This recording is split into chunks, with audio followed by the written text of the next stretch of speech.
You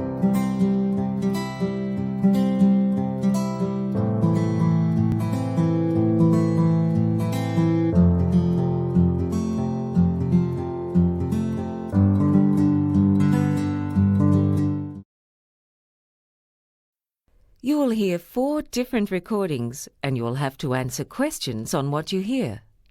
There will be time for you to read the instructions and questions before the recording is played. You will also have the opportunity to check your answers. The recordings will be played once only. The test is in 4 sections. Write your answers on the question sheet as you listen. At the end of section 4, you have 10 minutes to transfer your answers onto the answer sheet. Now turn to section 1. Section 1. You will hear a man having an interview for a job in a hotel. First, you have some time to look at questions 1 to 4.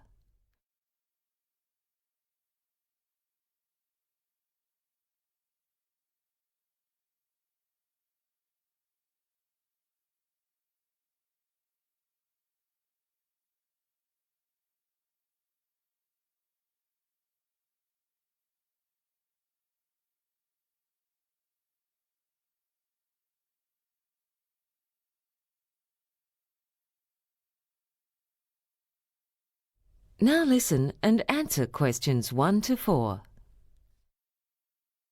Good morning, Mr. Peters. Please come in and have a seat. Thank you. My name's Gloria McKell. I'm the personnel manager here. Now, before we start the job interview, I just need to get a couple of details from you. Sure. Now, first of all, I'd just like to confirm I have the correct details. Your name is George Peters, isn't it? Yes. And your contact phone number is 0438 637 935? That's right. The man's phone number is 0438 637 935. So 0438 637 935 has been written next to the example on the question paper. Now continue with questions 1 to 4. We have vacancies for a couple of positions in our hotel at the moment. Which position are you interested in applying for? Room service. Room service, right. Now, I'd like to find out a little about your employment background. Have you worked in a hotel before, or have you been employed in any capacity in the hospitality industry? I've never actually worked in a hotel, but I've been a waiter in a couple of different places. Oh, good. I'm sure that experience will come in handy. Also, at the moment, I'm doing a course. Oh, what are you doing? I'm studying tourism management. I'm in the 2nd year of a 3-year course. That's good to hear. Oh, by the way, we have quite a few international guests staying here. Do you speak any foreign languages? I did French at high school, and I'm studying Korean as part of my diploma course. And how well do you speak those languages? Well, I can have a simple conversation in French, but my Korean's still fairly basic, though I think it'd come in handy with room service. Good. Before you hear the rest of the conversation, you have some time to look at questions 5 to 10.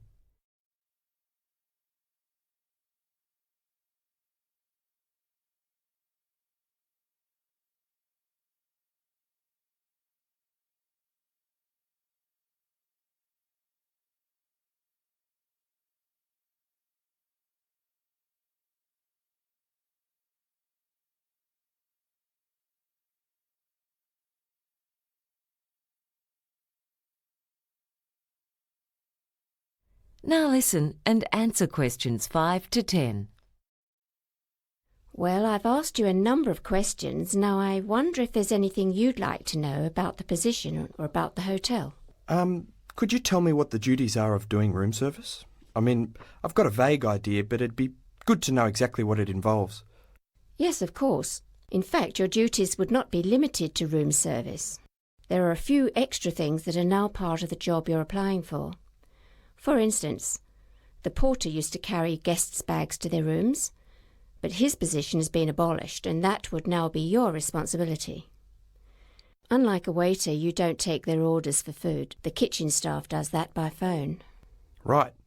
If you're on afternoon shift, you also have to take the afternoon newspapers to the guests who've ordered them. But if you're on the morning shift, it's done by the concierge. You're qualified to serve alcohol, aren't you? Yes. Good, because on evening shifts you may have to serve in the hotel bar. What else? If a guest calls to say there's a problem with some of the equipment in the room, if it's something simple like one of the light bulbs is blown, then you replace it. But if it's something more complex, say if the TV isn't working, you leave that to the technical staff. I see. Oh no, sorry. There's been a change in that. In fact, now all electrical work has to be done by the technical staff.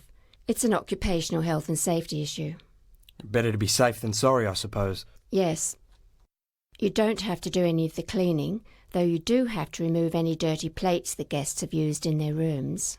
The cleaners are the ones who make sure the fridges have the right amount of drinks and snacks in them. There are a few other duties, but basically room service plays an important role in maintaining guest satisfaction, and so a friendly attitude and efficiency are what's required. Oh, that goes without saying. And could I ask about the pay and conditions? Of course. The pay is $20 per hour and $25 per hour between 10 p.m. and 6 a.m, as well as on Sundays. Right. And what's provided by the hotel? For instance, I suppose there's a uniform to wear? Yes, the hotel provides the jacket and trousers. However, you'd be responsible for doing your own laundry. Uh-huh. Oh, yeah. What about transport? Like, if we finish a shift around midnight, does the hotel pay for taxi fares to get back home? We used to do that, but now instead we allow staff to park for free on the premises. It can be very hard finding a parking space on the street around this area. Yeah, I had trouble getting a spot when I came here today. Yes, it's a busy area. I might just add that we pride ourselves on having a well-trained staff, so it's a good thing that you're doing your diploma. Yes, it's been a very interesting course so far. Good. Oh, one other thing, we also pay for medical insurance for all our employees as an extra incentive for working with us. Oh, that's good. And until recently, we provided one meal per shift as well, but that's been discontinued. Right. Well, I think that's all then. I'll give you a call later in the week and we can talk further. Uh-huh. Well, thank you very much. That is the end of Section 1. You now have half a minute to check your answers.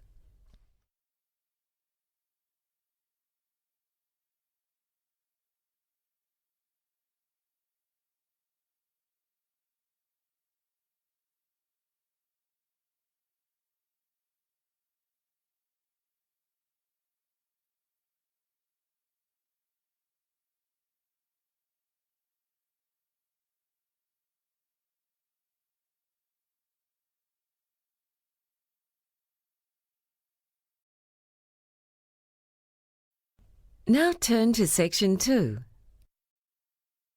Section 2. Timothy Curtin is an officer at the Department of Immigration. You will hear him talking to foreign students at a business college regarding visa regulations. First, you have some time to look at questions 11 and 12.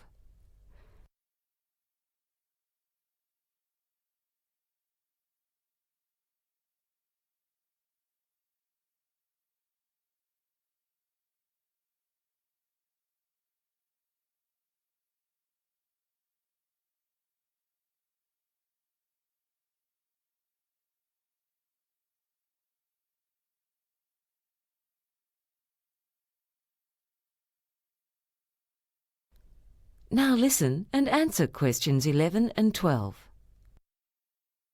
Good morning, everyone. My name's Timothy Curtin, and I work for the Department of Immigration. I've come along today to give you some information about visa regulations so as to make your stay here a bit easier. I'll be telling you about some of the rules for those on student visas and particularly about how to extend your visa. Now, I'm from the Atwood office of the Department of Immigration. At our office, we mainly process work visas. However, in the office where I used to work, I dealt mainly with student visas, which is why I was chosen to speak to you today. For other matters, such as residency applications or medical visas, you need to go to the Hampstead office of the department. For visas for people who are here on holidays, you can go to any office of the Department of Immigration. As you would know, there are certain conditions for people who hold student visas. For instance, if you move, you have to tell your college. The college then has to inform the department by mail, giving both your old and new address. You can change the college where you study, but you have to let the department know that you've enrolled with a new college. You're also allowed to work, but remember that the maximum you can work is 15 hours per week, because you're here as full-time students, so your main focus has to be on studies. You can also take up to 3 weeks holidays between courses. If your marital status changes, you have to inform the department and provide us with a copy of the marriage certificate within a month of the wedding. Before you hear the rest of the talk, you have some time to look at questions 13 to 20.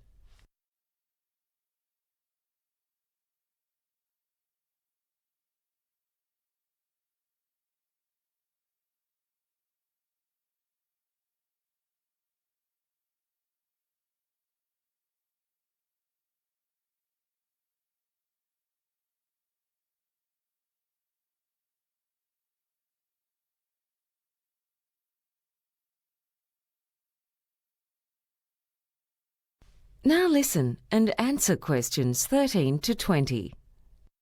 What I'd like to do now is go through the steps you have to follow when you want to extend your student visa, because a lot of students have to do that at some point while they're in this country. The first thing you have to do if you want to extend your visa is to pay for the next course you're planning to take. As you know, all courses have to be paid in advance. The course itself has to be of at least 4 months' duration, and you are advised to submit your visa application at least 2 months before the course is due to commence if possible. You need to keep a copy of the receipt of payment and send us the original. We advise that with all the documents you send us, that you keep photocopies for yourself, just in case any go missing. You'll also have to get a letter from the college you've been attending, which states your attendance record at that college. You already know that one of the requirements of a student visa is that you turn up to a minimum of 75% of your classes. If you've been absent for more than 25% of classes, you'll have to provide medical certificates stating that you were ill and unable to attend classes on those days. You then need to fill in a form to extend your student visa. That's Form 726C. You can obtain one by visiting any branch of our department, or else you can access it on the internet. At the end of my talk, I'll be handing out a brochure that gives our website address, as well as the addresses of department offices throughout the country. On top of that, you'll also need to be able to show that you have the means to support yourself while in this country. It's been estimated that the average student needs $15,000 a year to live on. And for that reason, you'll need to prove that you've got at least $6,000 in a bank account. It's got to be a bank account in this country, so $10,000 in a foreign account is of no use. Of course, your passport has to be still valid. And what else? Ah, yes. Then you'll need 3 passport photos. Make sure they are fairly recent photos. You then take all these documents and the form down to the immigration office, along with your passport. As you can see, there's quite a lot to do, so don't leave it till the last minute. You've got to lodge your application, along with all the documents, at least 3 weeks before the old visa expires. You have to pay for the visa application too, and that money's non-refundable. You can pay by cash, credit card or cheque. Oh, by the way, it'll cost you $325 to apply for an extension of your student visa. Wait, let me check that. Oh, that's right, it's gone up to $435. Then it'll take about a week to process your application. But we also have to make allowances for weekends and public holidays, and at times we have heavy workloads, so it may take as long as 12 working days before you get a reply. You might hear from us before that, but don't contact us before that period of time has passed. There may be a few things we need to ask you about before granting a visa, so there's a chance you'll be invited to an interview just so that we can check up on anything. But we'll let you know if we think that's necessary. Don't worry, if you can't remember all these things I've been talking about, they're all on Form 726C. Well, I think that's about enough from me. Now, do any of you have any questions? That is the end of Section 2. You now have half a minute to check your answers.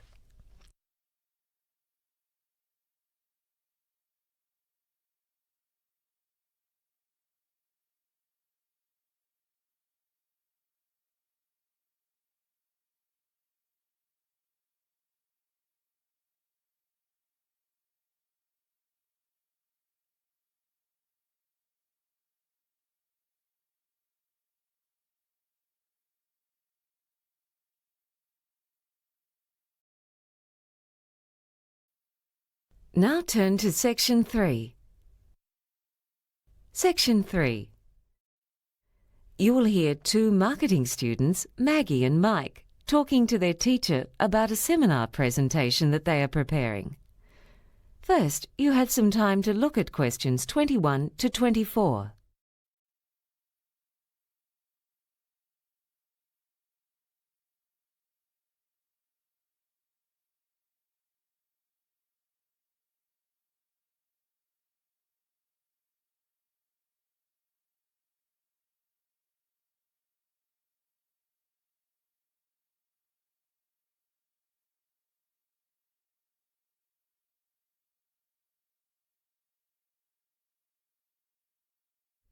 Now listen and answer questions 21 to 24.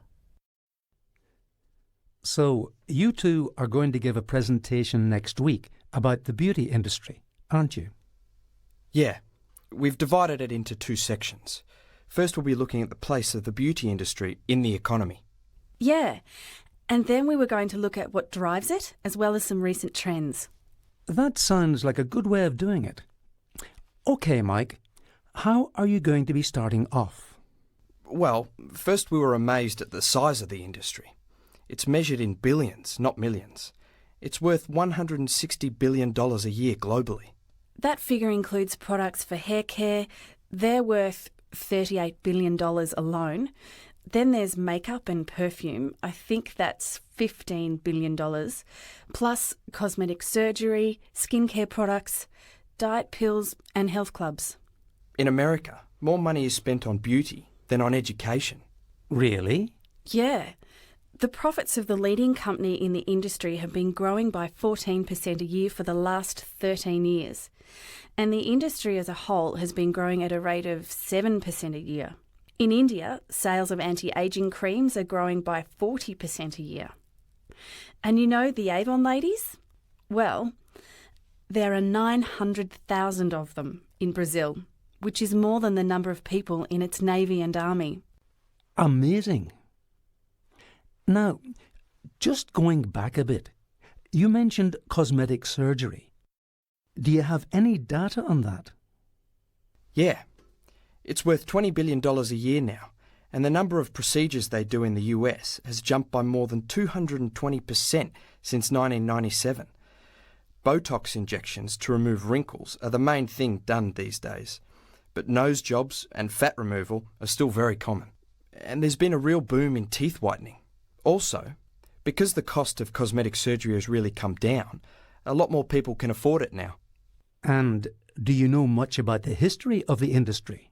Well, the modern beauty industry really started up about 100 years ago. When photography became widespread, it became much easier for the public to see idealised standards of beauty, and people wanted to buy the products to make themselves look like the models they saw in magazines. By the middle of the century, scientific advances led to changes in the ingredients used in many cosmetics, which made them more affordable, and packaging made them more attractive. Before you hear the rest of the conversation, you have some time to look at questions 25 to 30.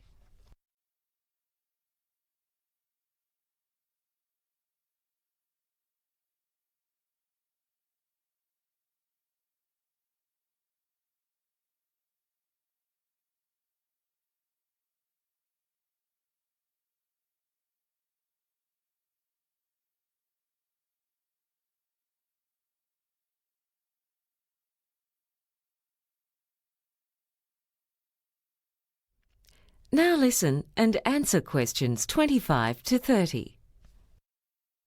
Now, in the second part of your presentation, you're going to be looking at why people buy the products. Yes, that's right. This area is a bit more subjective, and Mike and I disagreed on a few matters. Well, marketing is a hit and miss affair, and it's true what they say, that only half of any marketing budget achieves the desired result. I think that's an exaggeration, don't you? Anyway, there are powerful forces at work in the beauty industry because when it comes down to it, there's no avoiding the fact that it's all about image and that this industry is so successful because it preys on people's hopes and fears. Oh, that's a bit harsh, isn't it? It's only natural to try to look your best. Well, the guy who founded Revlon called the whole business hope in a jar. Did he? Well, that's a nice way of putting it. We found a British study of 11,000 people which concluded that people who are less attractive earn less money. And that was the case no matter whether they worked as secretaries, in sales, or as executives. And why do you think that's the case? Well, I reckon one reason is because attractive people have higher expectations and are less willing to put up with being treated badly. Yeah, but there are plenty of good-looking people with low self-esteem who do let others walk all over them. I think what it comes down to is that people in general treat good-looking people well, and it starts young. Even 3-month-old babies smile longer at faces that adults find attractive. So, who judges what's beautiful and what isn't? We didn't really go into that, but it seems that perceptions of beauty are connected to health and fertility. In some places, people go for shiny hair. In other cultures, women use mascara to make their eyes look bigger and to give themselves a younger look. But a universal indicator of being young and healthy is to have clear skin. And that's why so much money is made from skin cleansers, moisturisers, facial creams and so on. Well, there are certainly plenty of tricks to this trade. Yeah, and most of them aren't new tricks at all.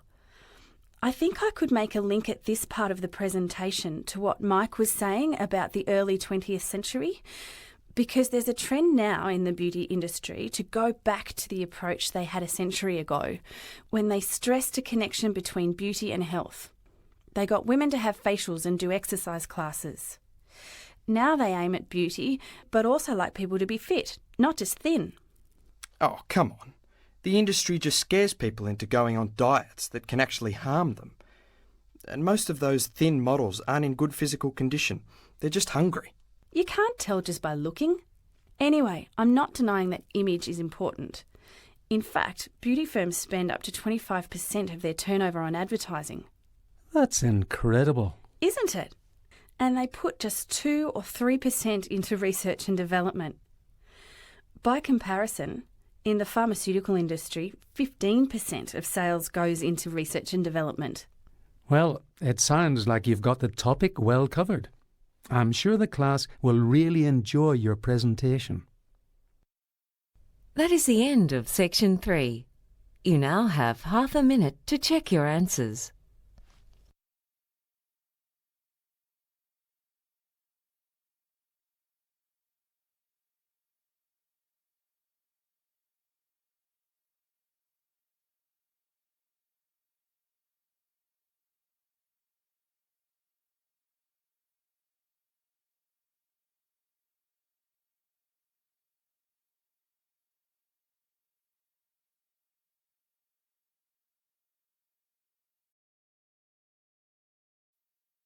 Now turn to Section 4. Section 4. You will hear a talk by an archaeological scientist on her latest research.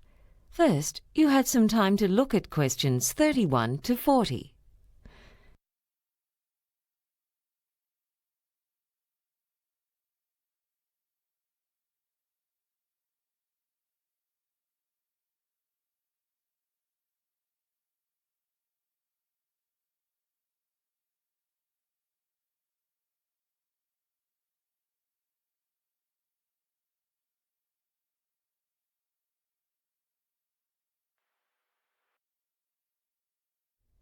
Now listen and answer questions 31 to 40.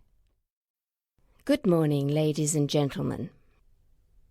Many of you may remember that in 1991, a couple who were hiking high in the mountains on the border between Italy and Austria found the body of a man who had died 5,300 years ago. This corpse was later given the nickname the Iceman. Fortunately, a complete set of clothes and a variety of gear were found on or near the corpse, and these give us further clues as to his identity. Today, I'd like to speak to you about some of the latest findings on the Iceman. Scientists have learned from the Iceman's corpse in the same way as detectives investigating a murder gather clues from the victim's body. The study of the Iceman's bones shows that he was 46 years old at the time of death, which is relatively old for people at that time. It appears that he belonged to a group from central northern Europe rather than to the group of people who lived not far to the south of the spot where his body was found. Yet it seems he may have moved around somewhat during his life. Although exactly where he spent his life is unknown, investigation of his tooth enamel suggests that he grew up in one place and then spent several decades in another area. Samples taken from his stomach and intestines give us an indication of what he'd eaten shortly before his death, including grains, though this does not allow conclusions to be drawn as to what he usually ate. However, samples of his hair show that his usual diet consisted of plants and the meat of several animals. Living in a time long before the development of modern medicine, the tattoos on his back may indicate acupuncture points, yet on the other hand they could simply be a form of body decoration. It seems that he was not in a good state of health in the last 6 months of his life. There are 3 lines, known as Bowes lines, on the single fingernail that was found. These lines occur if the nail stops growing due to illness and then starts growing again. It was initially assumed that he died of the cold in autumn because of the presence of a piece of fruit that ripens in late summer. Yet there is now strong botanical evidence that he died in spring. This is because pollen of the hop hornbeam tree was found in his intestines, and that small tree blooms only in late spring. So he may have breathed some in or drunk some water containing the pollen shortly before his death.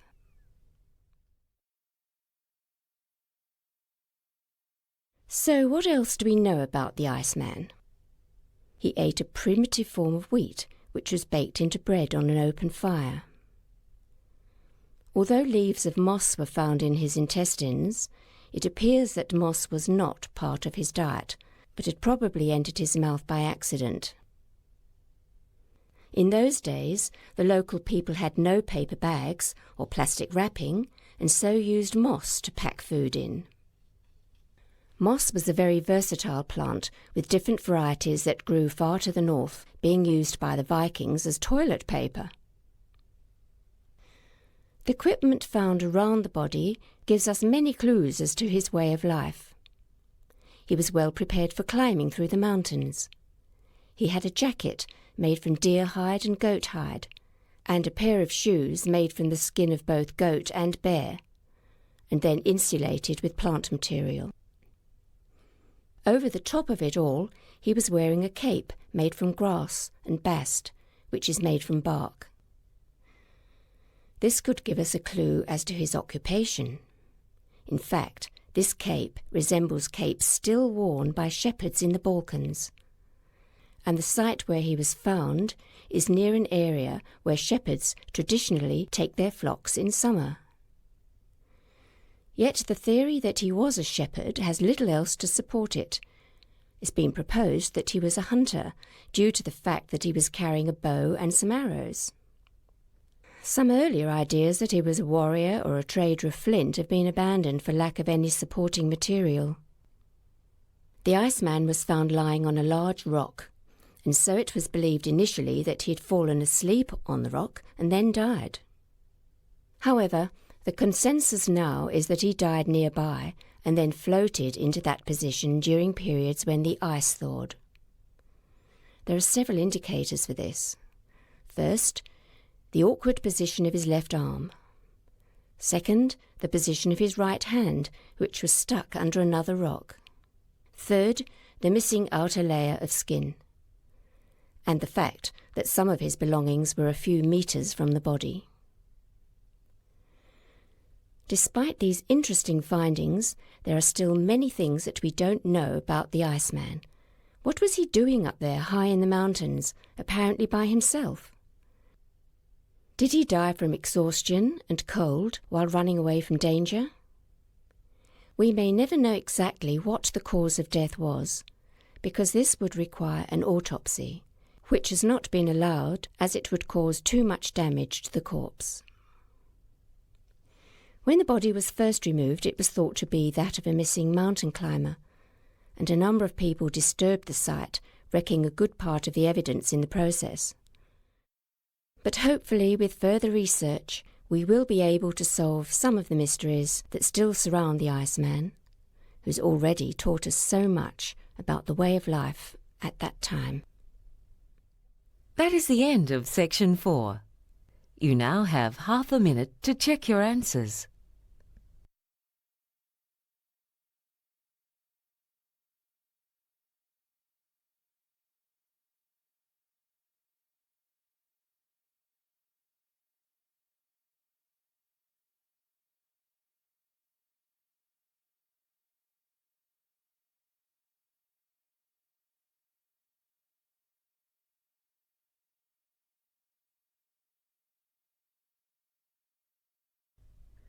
That is the end of the listening test. You now have 10 minutes to transfer your answers to the answer sheet.